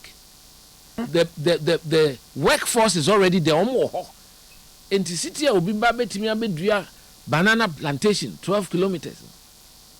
Saa na betimi aboa Ghana for ye mo munya nkran hye AGI for no Association of Ghana Industries Chamber of Commerce ye hye o mun nkran na nye se te se de nanse me ye na me serve on Ghana Chamber of Construction Industry who committee and contractors wo musu because eka ye de no ye ntua no adwuma no ba na empanimfo no bi so asan de adwuma no ama wo ho ye no sa enye yi na as politicians and leaders of political parties no say ye nya kokudro anka se nyame ye madum na editumi hye me sa mese sasa de wi na ye baso ne ye ya na che se adwuma ba na pese di mo man no ena te se de me ka kire match de na kan madam fu bi so na a friend guy of free amfo bi o se usesa anka abo oboa efifrigu usesa anka bebre bo oboa efrigu Okay. If you say, dear Bay, dear boa or man, dear boa a man sign, that should be that sense of fulfillment. And then there's a man when you and you don't come in anybody, a woman say, hey, your mount be busy here. Me mount $2 million, because then I'll be dinner. Oh, would the busa house a can of cray, sell for paper 2 pencil. Then face the cow spending a month. Who say Adiano? Yes, Sika de whom he'll be anxious can here. Name Mayan Sum Sika. As a man or mining in Yame, a dear nimne Sika de chi. It's very important. Until there be a maca, as it's been reported. Say, younger generation of politicians, no. Bocase, Ubie to Americamico, Pedimico, yes, because Adain. It drew baby, we have to undergo what I call personal audit. And I'm prepared to submit myself because me be a press secretary. na me see me down always look on that. Oh, da. Man, that's right. Man, kasa in my bare press secretary to me be chinchim conforms I just ask akusi dying what cantonments. What the other? We a businessman. The problem in this country, they say, SCF businessmen no more majuma. Businessmen, if you say, yeah, politicians, I feel we are competing with them in the business space, which is wrong. Politicians don't do watch it. Now say be me who be BBC. Very interesting. Not Nottingham Forest to Kobo match. Say almost one match nature from Premiership. I feel over 30 years as I say. Former European champions. And now almost support tobacco. No, the deputy prime minister. Didn't beat me. See. Now Kenneth Clark. Conservative. Now you're trying to picture why shouldn't is or cohebo. No, I shouldn't coat. No crown and Nottingham Forest. Now or black cab. Taxi. Black ice, as a Rolls Royce. British for Omutasi no. No, Timuna, Omudinako Stadium, when I was seen on Antenna or Cohenable. Simple man. Sana seeing na. Now saying, Miss Methodist for Mastery of Kwabena, Mansana near prayer convention. I'm so for. He says we are police nipping this year Pichumba honor. Or superintendent minister. Okay. I'm so for with me try my baby. Baby, I'm a Tikwan once member. And I'm a pay me once him. FBSME cut corners into me be fetch motor police station in Namdia Kupie Kwabena. Traffic. Me demand dance women quite drain you. No, my mamma driver and me will come when you are coming on them cramika. Ah, Metis will be what baby. Me damn me home. Almost a minute. Who says I now hear my show kaka. Na me deny. Nankula isi frika mo mba me kan omani agye me ho pa mi nam me nkwan nam na me we are simple sir so Ghanaians they appreciate simplicity into oniema no bi ho a ese ye ka ma MPP for feel say ye can no kre na neche say ye say but debi let them because me say grassroots no many ginema no bi a me kan because eniema no Ghana omo de ehisem ne to aba uka say economy a kakra bi ehisem ne doso enti eniema bi akwa we a minim no anu onye obi a nde behwe ena nipa no so ba onfa ho brasiem ena ani die emma wo so na ode ehi ena eyiwo because ono na nam kwahwe aba na all of a sudden oda eyi kakra ka bi mu a that ne raho. Even the issue of district assemblies. How did we get here? Say, I didn't know 110 districts. A move to bear 261. Yeah. That's something that I totally disagree with. Oh, because media. The issue of district assembly, you say, yeah, by move. Oh, now, and know what is the net result? Yeah, engineers, they be results based. Though. Yeah, by moon, editing. Oh, okay. See, a bemusa. And remember governance, no, a richy nipano. Governance in a very rich nipano na ehiakesi. The end result service na the bema nipano has that improved. And no na key performance indicator. That brought friend KPI. So them children. And na eso say ade no tremu no. Na the cost of running government so yekesi. Because eso for time na you Ford bi na edema DCs. And then almost design patrol. Yeah. Na sebi o minua wanu si enua no DCC dodo no afi ne bi kra wo hye ne brase bi ono akra oni on to bi sada na otam ne kosi V8 mu a o confuse ni pa no o ha no I confused because we see mu da ahia we chine bi oni ho bi wa oh me I've seen a lot of things in this life it ka ba pa na the withdrawal symptoms no here I've seen ministers from NDC, from MPP, previous ministers. Uhunu no nam kwan ho a. Nipa pe hu no because omo kai crash o minister. Na niema hweso ama. We have to get enuntina the issue about Gracia asem kra bai. Say ye de boa kakra. Nanso so no kra is being abused. Gracia, you should take it. Ka wo pemu kra na ka wo president ya.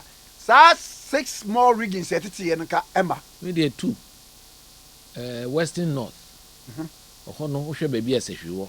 na say so mo ba secondary ni takrade a me feel say mu wa na voter okay so oti say o hwe baby abre ani ase na ne nkwanta ne pasa no mo so mo mra hoa emu wa okayfm bro hafu the way etie no I mean if you have one region 47 constituencies another region so 6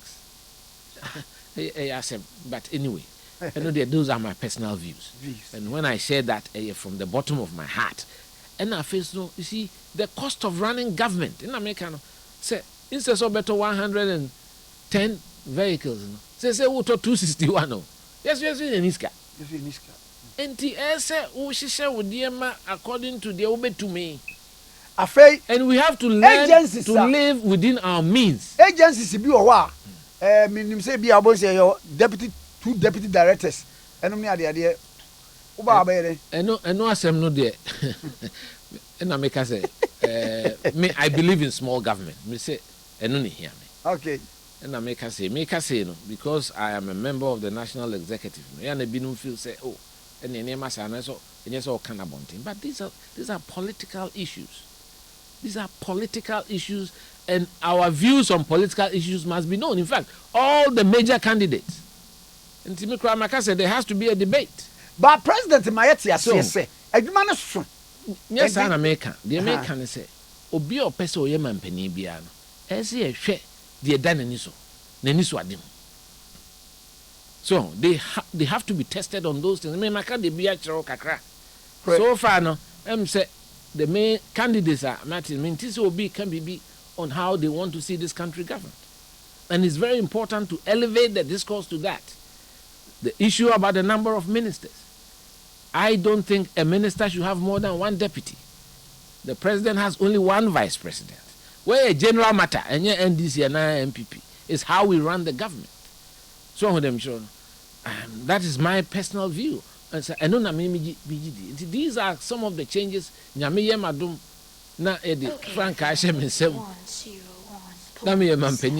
These are some of the things. My last question. Now talking about, we should be careful. Say we don't load state enterprises. A lot of them are loss making already.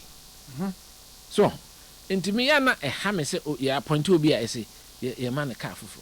I don't scan you. Me be executive director, Ghana Institution of Engineering. Time me term SFUA. Me train me term new UA. As general secretary, although I was on suspension, and Sana, I accepted to become the executive director of the Ghana Institution of Engineering. I'm entitled to car. Yes, me for accountant, I'm accountant. Me pay books in one. Sikeniho. Na fina maybe me ame de me car bebe. And for the close to 4 years as I worked there, I used my car. One when I didn't know. Me family juma say, "Say car." Na ebe affected the budget of the institution that I had. That is what I expect from chief executives of state institutions. Institutions are any other. Mon koye juma na mon turning around positively. Now what to be bonus and I be now they are to. Yes, of course start your own institution. And well reports that we had from the auditors general and all that, the amount of losses on and it is not prudent and wise. Say you buy a fresh new Land Cruiser, $175,000, $180,000 setting him. No, uba be dani nema, uba and car be your and Accra has no unless you are an institution at Okom crash near there, no cry no vehicles. It means 10 years, 15 years, who maintaining a year. So Ebabu cry. And some maintenance culture na any hono. Those are things we have to impose on our country. Said the Maka, Messa, this is so. Usha roads are remarkable.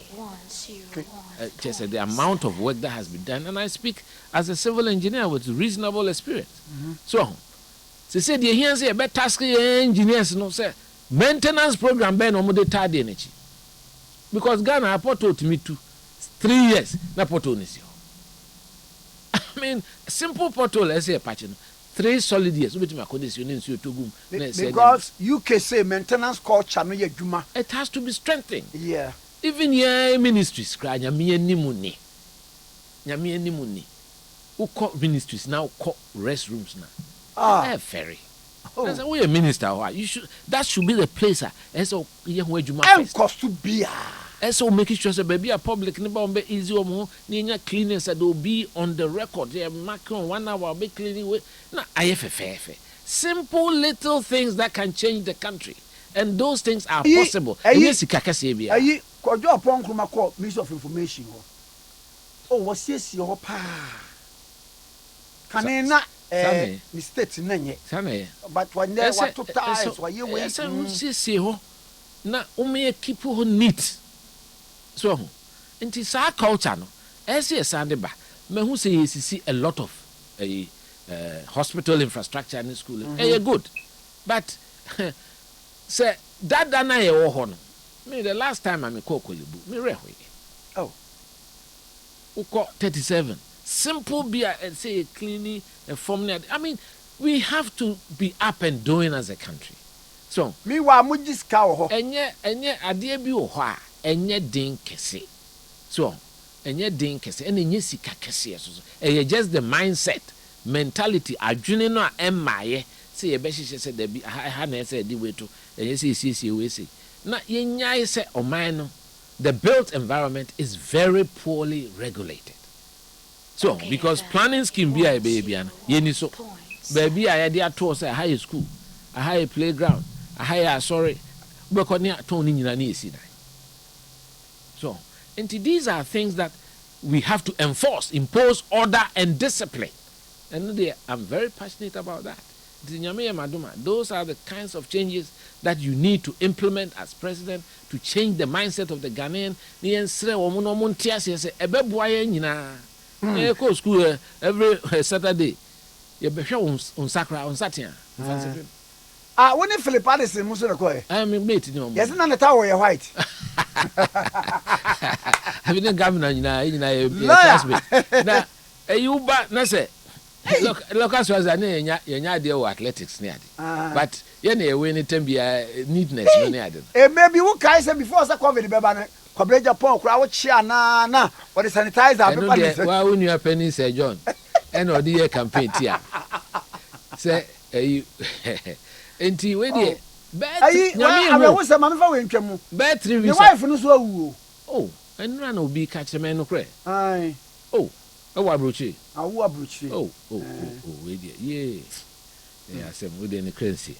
I said, oh no, Kwabena Agyapong, moving here, Nipa. Or Chiano Crana or the sanitizer. Or frame it that the BGS. And I'm saying, could you just hand it here? Sanitizer with the shaker and I see them my spray cracker.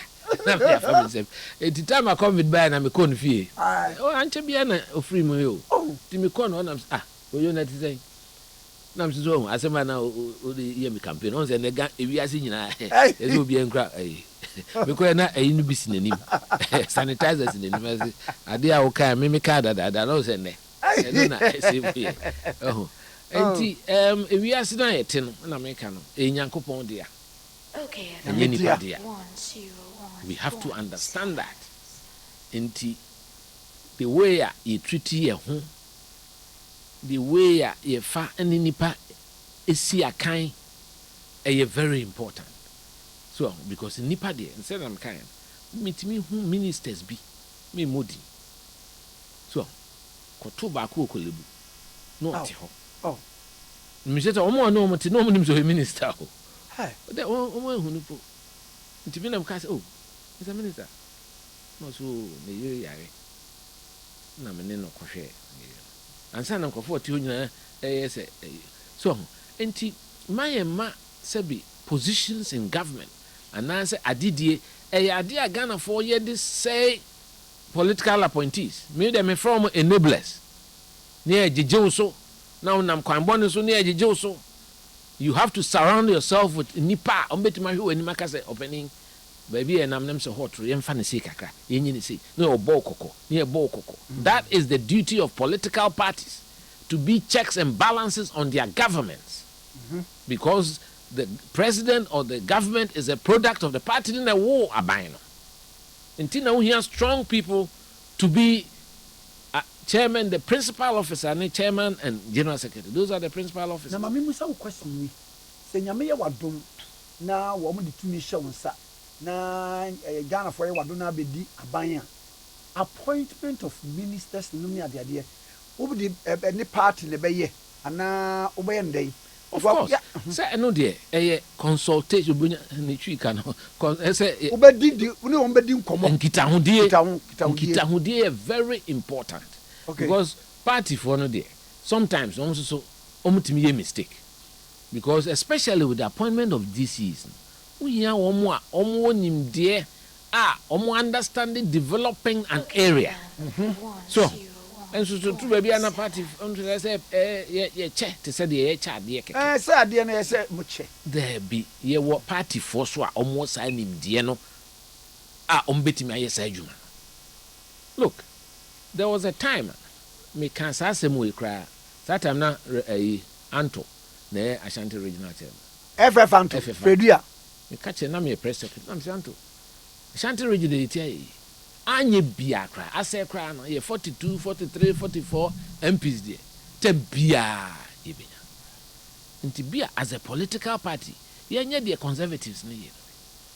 Ye nhwehwe nipa. Ai wonim there. Feel so omo wotima ma oman no wo party no. Ne as leaders of the party no ye na ye be kwa ka say mun consider we mu ha na yentimi nya a crop of people that be a parliament that has a strong team na do baby kwa mo ko friend Dr. Donko for you so medi chairman. Yes, right. So that's the kind of caliber of people, because to the be democracy dey hu here kabima min kabi, but that's why we are leaders. Yeah the kasapa any die eso to me guide the process based on experiences yeho na nyese bia ekobansa no ye chinchim say o dabi so who dem issue. All these things are very important for the political growth of political parties across board. Yeah, MPP nkwa NDC sem some more major problems. So enti saa de no ese ma oman no ho do no enu nipa ho do ehia yen man. All over the world, a developer, the passion they have for their country, no, is so massive. But who flags in England, St. George's flags in a dance. American flags, called Germany. Yeah, by Ghana. Debbie. Even Turkey. You see, I'm from Turkey. I was only a Turkey. Because Turkey, I said, what Turkey? The Turkey only said, why taking the now, Mammy Musa was the last question. One more, Yamepa, when one more caught into contest, you know. His Excellency Alhaji Dr. Mahmoud Baumieni. One no, by virtue, say, we Vice President of the Republic of Ghana, no. The Nipan Wahunu. Ubeka said, yenkwa gina na yebua opie ya obi anie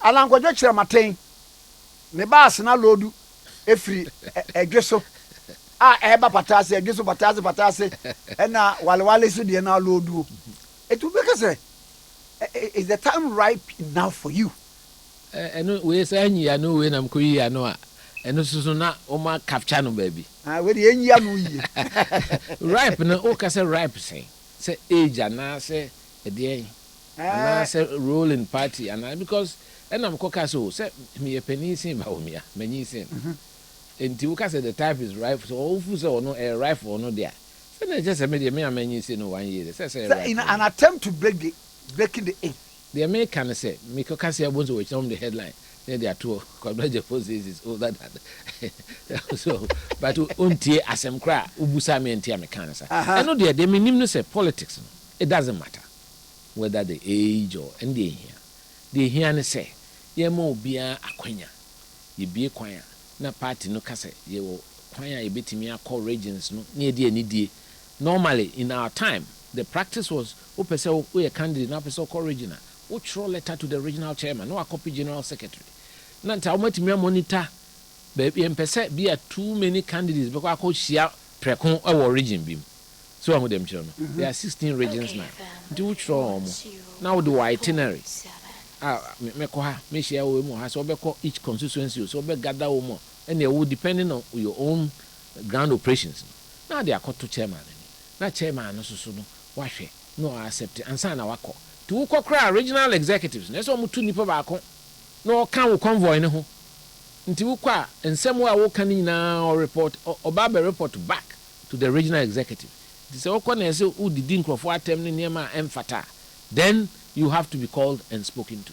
So me feel say, yemo be akwan. Of course, we are there. We are said okay by virtue of positions a binuma occupy, they have some advantage. There's no doubt. But that one we've seen it before.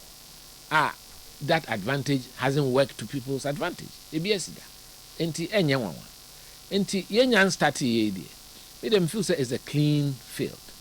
So, of course, apart from say incumbency, but it doesn't matter. Let's have a fair contest, wide playing field. Obia nim se okokana semwa yen kan kasaboa enhye ne yem. Ntisu na ya na ye pese party no code of conduct, especially regional chairman. Yes, I only preference. But me have preference. But emphasize be obegina bonten no wabubom se me die ni. Because kasasa na said only region nyina na wode ko. Ye nye ne sa. Because wa also na ese obia befa ansa na about region so. And they expect you say even if you support somebody else, ube treaty obi obeba onimbia with fairness. And on build the harmony in the party and the cohesiveness in the party, and you have a united front until you two abanuia. Ni nyina ati asese de onyae no dodo no ne pe no de onya no so ati asese abano na sebi anko nafa no onya sa tumi na odi betach na dia koye campaign age sa third victory eno na ehia make the 8 possible I'm saying can beginning one me see a dozen NDC for all the records sir me see we Rollins on the time the military dictator Chinchimi and 92 96 ba o ka say 92 wono na abano wo to a wonkwa na akohye edan mu ho me che say did the wo botomu na box no crash so unhunu mu say bigu ase say bingu ase so the me can say ye dosun sin won wo hwe ye voter yenya say ye president win ya unya well over 50%. Tama Mills win here, that's a 50.06 as I say. Mahama do the same thing, 50.07 and as so we check for vote on ya, we should for the vote on ya. And to be the idea here make say to have a vibrant party base, grassroots no, ebewo enigene and Kenya be to restore that enthusiasm and revive their affection for the party.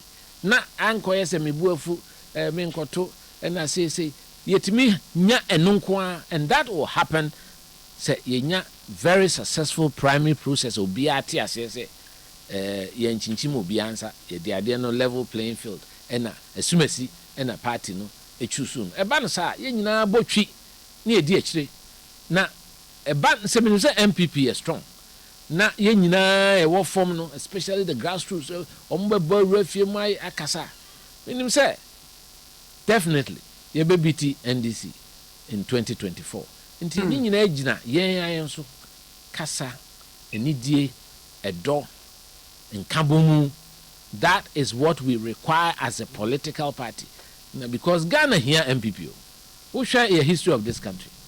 So what the Mr. Akufo 8 years, President Akufo-Addo 8 years, 16 who the buzi aka ho a 18 and a half and the binum kra say yemfa every found the military agent can be say the beka ho when they can cry 21 65 years yen tradition UP tradition out of the 65 years yenyemu less than 20 years ehiama say ye betena mu ache na adwempa ye nanom ye mpanimfo kire about the liberation of the energies of the Ghanaian to build our economy and also ni hia say ye betimi ni industry for no akasa ni ya hye wo mun kran say cocoa na da bia so akono beans no ye be ma Ghana fo anya production factories e betimi a process cocoa no nya brofo nkwa machine na ye adwuma they say they make banana ya abrofo ye Ghana fo na plant ye bibia ne senti na Ghana na kwadu su kura edua ne sei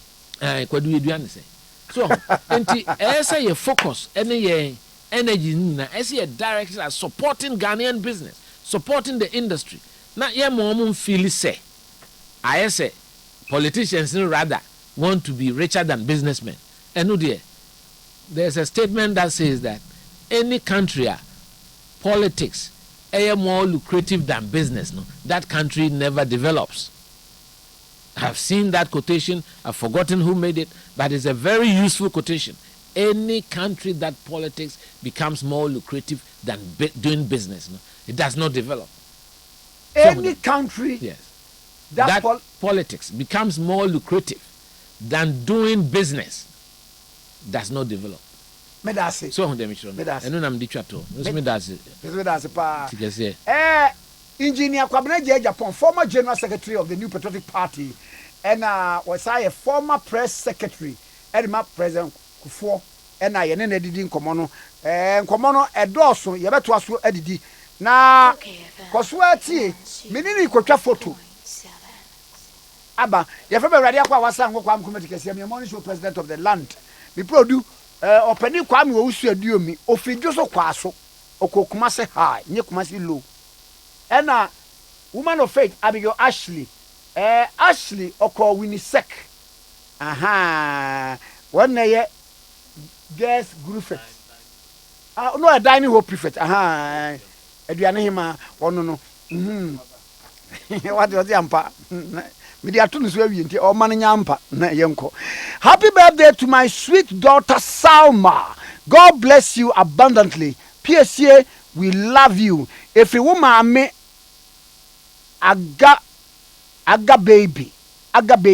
Any woman nyina na wode ema wo aga baby nso no wo ye ni ankasa ye director o se Kwame Despite ni secretary and wode ema ne ba Salma ne eye ne birthday. Happy birthday to you Salma.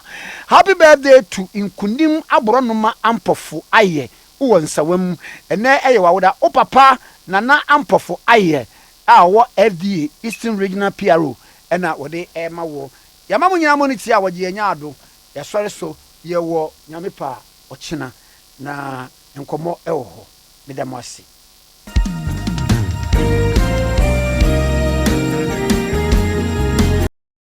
OKFM 101.7.